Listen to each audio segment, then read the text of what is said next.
అందరికీ నమస్కారం. Beereddy Pullareddy, political analyst, Sabari news channel Khammam.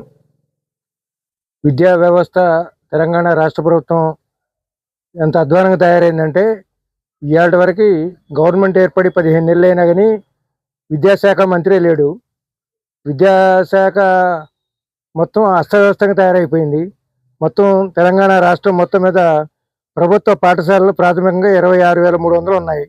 ఇందులో టీచర్స్ 105,000 మంది ఉన్నారు. ఈ మధ్యన ఓ 10,500 మంది రిక్రూట్ చేశారు. మొత్తం కలిసి 105,000. జీతాలు వచ్చేళ్ళకి నెలకి 700 కోట్లు ఖర్చు పెడుతున్నారు. వాళ్ళకి సంవత్సరానికి 8,400 కోట్లు ప్రాథమిక స్కూల్ టీచర్స్ ఖర్చు పెడుతున్నారు. ఇందులో మళ్ళా ఈ ఈ రెసిడెన్షియల్ స్కూల్స్ కొని పెట్టారు. వాటికి ఒక 100 కోట్లు, సుమారు 200 కోట్లు దానికి పెడుతున్నారు. మొత్తం మీద వచ్చేళ్ళకి పరిస్థితి ఏంటంటే, ఇందులో చదివే పిల్లలు ఎంతమంది ఉన్నారు అనేది అంటే, ప్రైవేట్ స్కూల్ వచ్చేళ్ళకి 20,500 ఉన్నాయి. ఇట్లో మొత్తం మీద ఈ జీతాలకు ఇంత ఖర్చు పెడుతున్నారు. ప్రైవేట్ పాఠశాలలు వచ్చేళ్ళకి 2,500 ఉన్నాయి. గవర్నమెంట్ స్కూల్ వచ్చేళ్ళకి ప్రైవేట్ పాఠశాలలు 2,500 ఉన్నాయి. ఇందులో సగం మంది స్టాఫే పనిచేస్తున్నారు. వాళ్ళు అంత పేరుతోనే వాళ్ళు చేస్తున్నారు.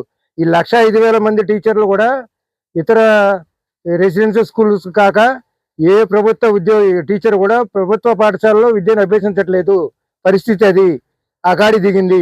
టీచర్స్ ఎంతమంది ఉన్నారు, ఈ విధంగా ఉన్నాయి. ఇన్ని వేల కోట్లు ఖర్చు పెడుతున్నారు. మరి ఇన్ని వేల ఖర్చు పెట్టినప్పుడు అసలు పరిస్థితి ఎట్టుండాలి అనేది ఇప్పుడు కూడా అధ్వానంగా తయారైపోయింది. ఇంకోటి, ఇంతమంది టీచర్స్ ఇంతమంది పిల్లలు పెట్టినప్పుడు ప్రైవేటు పాఠశాలలు ఎందుకు డెవలప్ అవుతున్నాయంటే, 105,000 మంది టీచర్స్ కూడా ఎవరు ప్రభుత్వ పాఠశాలలో చెప్పించుకోవట్లేదు. ఇంతకంటే తక్కువ పాఠశాలలో పెట్టిన తర్వాత వాళ్ళు తక్కువ స్టాఫ్తోని వాళ్ళు చెప్తున్నారు. అంటే ప్రైవేటు పాఠశాలలు కేవలం ప్రభుత్వ ఒత్తిడి మూలాన 10వ తరగతికి పాస్ చేయడానికి కూడా డేగీయటం జరుగుతున్నది.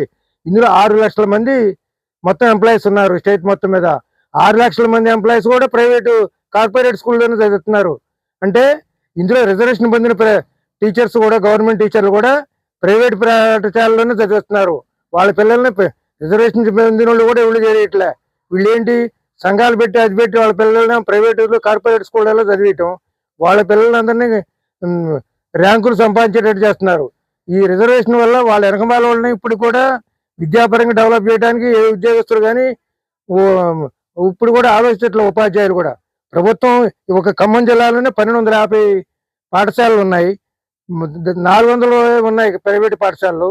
కానీ ప్రైవేటు పాఠశాలల మంది ఎక్కువ మంది ఇవాళకి విద్యార్థులు ఉత్తీర్ణతై సంపాదిస్తున్నారు. అంటే కేవలం ప్రభుత్వ పాఠశాలలు మళ్ళీ వాళ్ళకి ఎమ్మెల్సీలు పెట్టారు. వాళ్ళకి ప్రతినిధుల కింద ఎమ్మెల్సీలు వాళ్ళ సమస్యల గురించి తప్ప పిల్లల సమస్యల గురించి కాదు.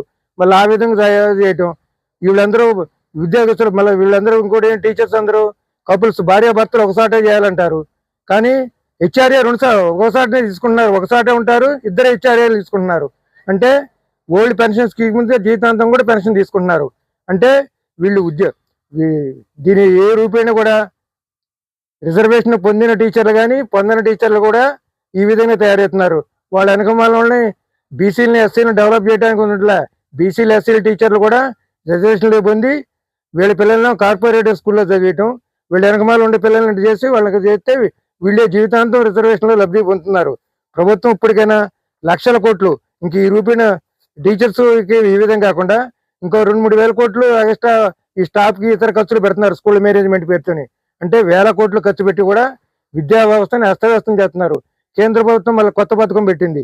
విద్య అనేది ఉభయ రాష్ట్రాలకు సంబంధించిన కేంద్ర రాష్ట్ర ప్రభుత్వాలు అయితే, ఆ కేంద్ర ప్రభుత్వం యూనివర్సిటీలందరూ మళ్ళీ వాళ్ళ గ్రూప్లో పెట్టుకోవడానికి అదొక తెలుగు ఉపయోగిస్తున్నారు. అంటే విద్యా వ్యవస్థని శాంతం నాశనం చేసి వదిలిపెడుతున్నారు. ఒకప్పుడు విద్యా వ్యవస్థ అంటే కాస్త మంచి పేరు ఉండేది, ఆ విధంగా లేకుండా చేస్తున్నారు. ఇప్పటికైనా కూడా ఈ ప్రభుత్వ ఉద్యోగస్తులు కానీ, ఈ గవర్నమెంట్ టీచర్స్, గవర్నమెంట్ ఉద్యోగస్తులు కూడా ఇవాళ పరిస్థితి కూడా అంతే ఉంది. వీళ్ళు ప్రైవేట్ ఆటలో వైద్యం కూడా ప్రైవేట్ ఆటలో చేసుకుంటారు. గవర్నమెంట్ హాస్పిటల్లో మట్టికి వీళ్ళు వైద్యం చేయించుకోరు. 6 లక్షల వీళ్ళు కూడా ప్రజాప్రతినిధులు కూడా అంతే. వాళ్ళు బిల్లులు చేయించుకుంటారు కాబట్టి అక్కడ చేసుకున్నారు. కార్పొరేట్ స్కూళ్ళలో చదివిస్తున్నారు.